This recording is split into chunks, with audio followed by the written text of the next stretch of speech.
Sun international Visakhapatnam Hyderabad 8575795757. నమస్తే Telugu one news కి స్వాగతం. నేను రూపానాథెల్ల. పులివెందుల పులి జగన్ పలాయనం. ఆంధ్రప్రదేశ్ మాజీ ముఖ్యమంత్రి జగన్ రాజకీయ దివాళా కోరుతనానికి ఓటమి తర్వాత ఆయన తీరే నిదర్శనం. రాజకీయాలలో గెలుపు ఓటములు సహజం. విజయంతో వెర్రవీగి ఓటమితో కృంగిపోవడం నాయకుడి లక్షణం కాదు. పార్టీని ముందుండి నడిపించే నాయకత్వ లక్షణాలు తనలో ఇసుమంతైనా లేవని జగన్ తన ప్రతి చేష్టతో, ప్రతి మాటతో, ప్రతి విమర్శతో రుజువు చేసుకుంటున్నారు.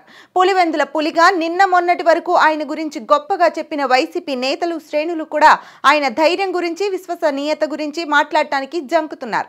జగన్ హయాంలో చంద్రబాబు నాయుడిని శాసనసభలో వైసీపీ ఎమ్మెల్యేలు దారుణంగా అవమానించారు.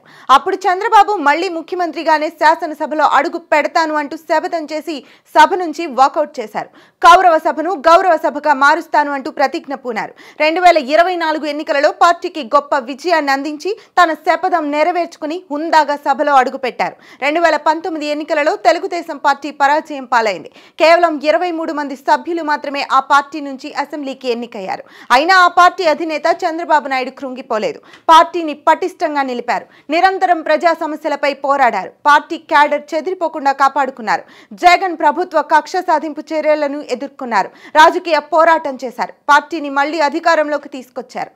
అదే సమయంలో 2019 ఎన్నికలలో విజయం తర్వాత జగన్ జనం ముఖం చూడలేదు. ఒకటంటే ఒక్క మీడియా సమావేశం ఏర్పాటు చేయలేదు. విపక్ష నేతలను, కార్యకర్తలను వేధించడమే పాలన అన్నట్లుగా వ్యవహరించారు. సభలో విపక్ష నేతను, విపక్ష సభ్యులను అవమానించడమే సభా నిర్వహణ అనుకున్నారు. అభివృద్ధి అంటే విధ్వంసమే అన్నట్లుగా వ్యవహరించారు. సంక్షేమం అంటే బటన్ నొక్కి సొమ్ములు పందేరం చేయడమే అని భావించారు. సరే, 5 ఏళ్ల జగన్ పాలన పట్ల తమ అభిప్రాయం ఏమిటన్నది ప్రజలు ఎన్నికలలో ఓటు ద్వారా విస్పష్టంగా వెల్లడించారు. వైసీపీ ప్రభుత్వ పాలనను తిరస్కరించారు, ఘోరంగా ఓడించారు. అయితే ఎన్నికలలో పార్టీ ఘోర పరాజయం తర్వాత వైసీపీ అధినేత జగన్ అసెంబ్లీలో అడుగు పెట్టేందుకే జంకుతున్నారు. అర్హత లేకపోయినా తనకు విపక్ష నేత హోదా ఇవ్వాలంటూ దేబిరిస్తున్నారు. వై నాట్ 175 అన్న నోటితోనే ఇప్పుడు విపక్ష హోదా ప్లీజ్ అంటూ బ్రతిమలాడుకుంటున్నారు. గతంలో అంటే 2019 ఎన్నికలలో తెలుగుదేశం పార్టీకి 23 మంది సభ్యులు ఉన్నప్పుడు తాను చిటికేస్తే తెలుగుదేశం పార్టీకి విపక్ష హోదా లేకుండా పోతుందని ప్రగల్భాలు పలికిన జగన్ ఇప్పుడు ఆ హోదా కోసం వెంపర్లాడుతున్నారు.